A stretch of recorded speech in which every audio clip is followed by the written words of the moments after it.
Bonjour à toutes et tous, bienvenue dans les coulisses du Grand Lyon. Mon invité du jour, Max Vincent, bonjour. Bonjour. Vous êtes le maire de Limonest depuis 1977, ce qui fait, 77 conseillers municipaux, 79 maires. fait de vous incontestablement le doyen de la politique dans l'agglomération. Oui, je crois que je suis un des plus anciens à la métropole aussi, Alors depuis 1983. vous avez vu évoluer l'agglomération Tout à fait. depuis 46 ans, notamment votre commune, qui est peut-être une des communes au nord de l'agglomération, c'est Porte de la Ville qui a le plus souffert de l'urbanisation. Quand vous êtes arrivé, c'était une commune rurale. Oui. Elle a vu arriver beaucoup de zones commerciales. Oui, le terme souffrir, non, je ne pense pas qu'on puisse dire souffrir.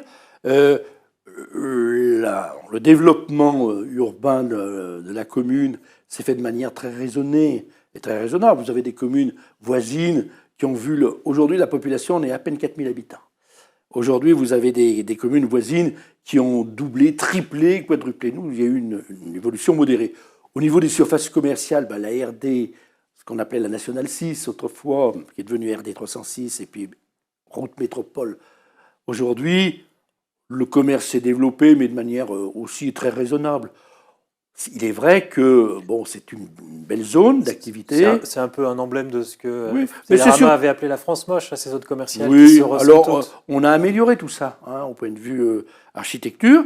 Mais ce que je voudrais dire aussi et insister, c'est qu'en fait, on a une zone d'activité qui est extrêmement importante. C'est plus de 70 hectares, c'est une très belle zone. Je crois qu'il faut insister sur la zone Téclide, puisqu'on faisait partie de Téclide. Le Téclide reste toujours notre emblème.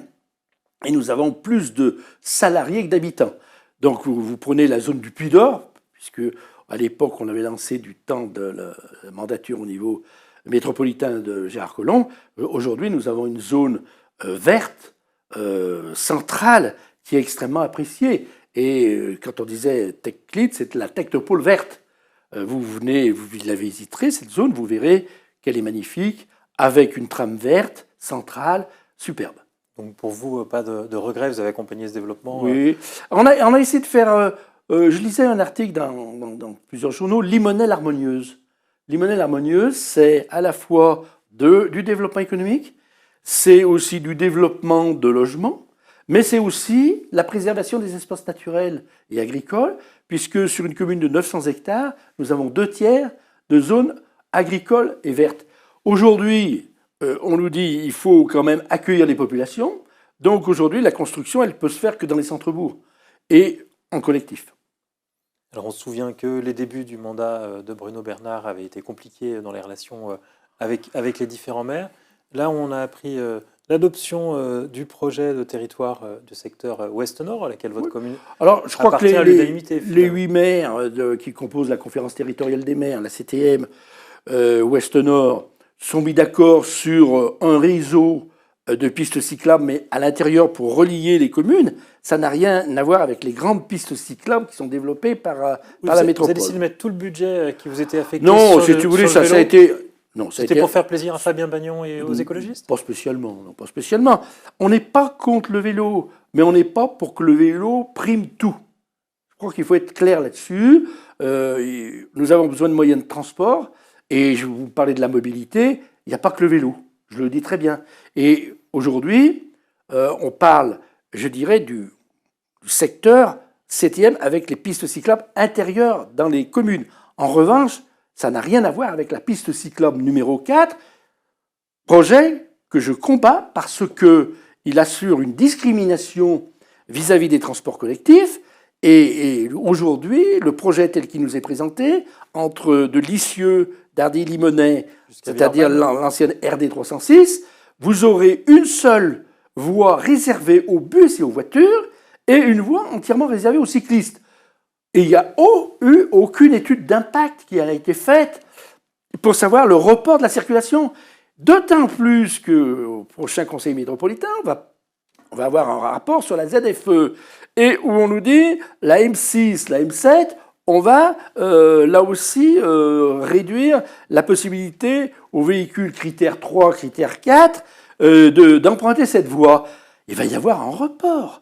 S'il y a report, ça va être sur la RD 306. Et s'il y a une seule voie, automatiquement, il y aura une congestion de tous nos réseaux, et en particulier, les transports en commun auxquels on devrait donner la priorité, finalement vont être pénalisés pour une voie cyclable qui sera peu utilisée globalement. C'est pas une bonne nouvelle d'avoir une voie cyclable qui relierait votre commune jusqu'à Villeurbanne? Ben, je ne pense pas que ce soit la priorité. Je le dis comme je le pense. Alors, certaines communes, moi, je sais que ma collègue de l'issue est tout à fait d'accord avec moi. Dardy est moins impacté puisque c'est sur la RD 306, mais moi je dis que le temps de trajet en transport collectif va s'allonger, même si on nous dit le contraire.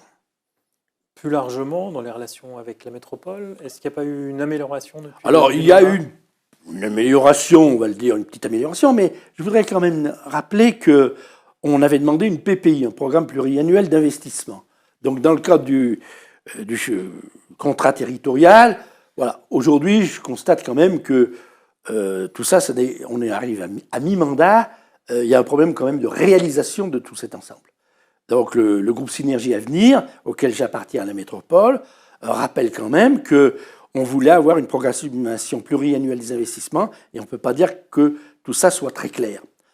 En revanche, je le dis, je suis honnête, on avait demandé, le groupe Synergie Avenir a beaucoup insisté pour que la métropole aide les communes à investir. Parce qu'il faut vous souvenir que dans le cadre du PLUH, les communes de la périphérie, de la première et de la deuxième couronne, on leur a demandé d'augmenter leur population. Je rappelle que le PLUH, il a été voté à l'unanimité dans le mandat précédent. Que lorsqu'on accueille des populations nouvelles, eh bien, automatiquement, il faut des équipements, en particulier des crèches, des écoles, des équipements sportifs et culturels, énormément de choses. Tout ça, ça coûte très cher. Un groupe scolaire, aujourd'hui, c'est 10 millions. L'aide aux communes qui nous a été donnée en 2021, 10 millions, quand vous répartissez cette somme de 10 millions sur les 59 communes de la métropole, quand Lyon, Villeurbanne en ont pris un petit peu, qu'est-ce qui reste? Je pense que ce n'est pas suffisant. 2022, non, c'était 10 millions. Je vais parler de 2021, non, c'est 2022, 10 millions. 2023, on a rajouté 10 millions de plus, ça fait 20 millions. Malgré cette somme importante, on a encore, nous, beaucoup d'investissements à faire. Et c'est pour ça que j'ai demandé au président de la métropole, qui veut mettre simplement 50 millions, donc 20, 20, 10, qu'en 2024, il en mette encore aussi 20. Parce que, je vous dis, nos équipements sont importants. Quand vous touchez 200 000 euros sur une crèche qui vous coûte 10 millions, vous voyez le pourcentage que ça représente. Alors, autre sujet sur lequel vous êtes monté au créneau, avec 42 maires de l'agglomération, c'est le Lyon-Turin. Vous aimeriez que la métropole s'engage davantage dans ce projet? Bien sûr. Alors concrètement, il manque aujourd'hui 3 milliards pour le projet. Oui. Laurent Wauquiez avait annoncé que la région financerait, mais au final, il n'en financera pas plus d'1 milliard là-dessus. Vous seriez pour que la métropole mette 1 ou 2 milliards sur ce projet? Alors, je pense que il faut se mettre autour de la table. Moi, je ne connais pas le dossier dans le détail. Je pense qu'on ne doit pas louper cette opération. On ne va pas revenir à ce qui, malheureusement, a été fait pour le canal Rhin-Rhône. Ça a été une catastrophe. On a loupé. Là, il y a un rendez-vous. On doit tous se regrouper pour répartir, je dirais, les crédits pour permettre les accès. Alors, bon, c'est vrai que la métropole a beaucoup, beaucoup de charges. Je pense que la région doit aussi faire un effort. Je le dis comme je le pense. L'État aussi. Donc, il faut que tous, on travaille ensemble pour que, justement, on puisse réaliser dans les temps et qu'on ne soit pas en retard et qu'on soit au rendez-vous. Voilà, moi, Et concrètement, vous souhaiteriez qu'à la métropole mette 1 milliard sur ce projet? Non, on n'a pas. Je pense qu'on n'aura pas les moyens. Il faut être honnête sur le plan financier. Ça va être compliqué. Mais donc, finalement, vous ne dites pas grand-chose de différent de Bruno Bernard. Je dis pas. Lui, ce qu'il dit surtout, c'est qu'il ne veut pas financer. Parce que non. Alors attendez, à la différence de Bruno Bernard, c'est que nous on soutient le projet, et que s'il faut que la métropole mette un peu d'argent, elle en mette. Je vous ai pas dit. Après, c'est un problème de montant. Je pense qu'il faudra qu'elle y participe à un moment ou à un autre, mais surtout, il faut que les départements, que ce soit la Haute-Savoie, la Savoie, l'Isère, peut-être l'Ain, et aussi la métropole et la région se retrouvent ensemble et avec l'État pour qu'on puisse arrêter le montant des enveloppes. C'est ça qu'il faut faire. Voilà. Un dernier mot, vous avez accueilli à l'automne dernier Édouard Philippe dans votre commune. On sait que vous êtes un de ses soutiens. Pour vous, C'est plutôt lui l'avenir de la droite plutôt que Laurent Wauquiez? Ah bah écoutez, Laurent Wauquiez encore c'est pour déclarer candidat à mon avis. À l'élection présidentielle, Monsieur Édouard Philippe a Non plus, d'ailleurs. une belle, si, il l'a plus ou moins dit, a une belle expérience de Premier ministre, d'élu local aussi. Donc je pense que c'est important. Et bon, il me semble que c'est l'homme de la situation aujourd'hui. Et Laurent Wauquiez, non. Je ne vous ai pas dit que Laurent Wauquiez, je ne dirais pas. Moi, ne m'opposez pas à Laurent Wauquiez, puisque je l'ai soutenu aux élections régionales, donc il n'y a pas de raison. Je pense que c'est un bon président de région. Voilà. Mais ce ne serait pas un bon président de la République. Je ne peux pas vous le dire aujourd'hui, on n'a encore pas vu ce qu'il pouvait faire. Max Vincent, je vous remercie. Et je voulais quand même intervenir, puisque vous ne m'avez pas laissé le temps d'intervenir, sur les relations, vous parliez des relations Ah, vous voulez métropole. revenir sur la loi MAPTAM? Moi, je reviens sur la loi MAPTAM. La loi MAPTAM, c'est une loi qui a été une loi de circonstance. La loi qui crée la métropole. C'est la loi qui crée la métropole, collectivité, je dirais, à statut particulier, avec l'autonomie juridique, etc., avec une élection des représentants au suffrage universel direct. Je dis que cette loi, elle est mauvaise parce que il faut que les communes, et que chaque commune, les 59 communes, soient représentées à la métropole, et qu'aujourd'hui, on a une double légitimité entre le maire et son équipe municipale qui est élue au suffrage universel, et bien évidemment, l'exécutif métropolitain. Et vous avez des situations aberrantes. Vous avez dans une commune le maire qui n'est pas représenté à la métropole, et puis à côté de ça, vous avez son opposant qui est vice-président à l'exécutif. Comment voulez-vous que ça fonctionne?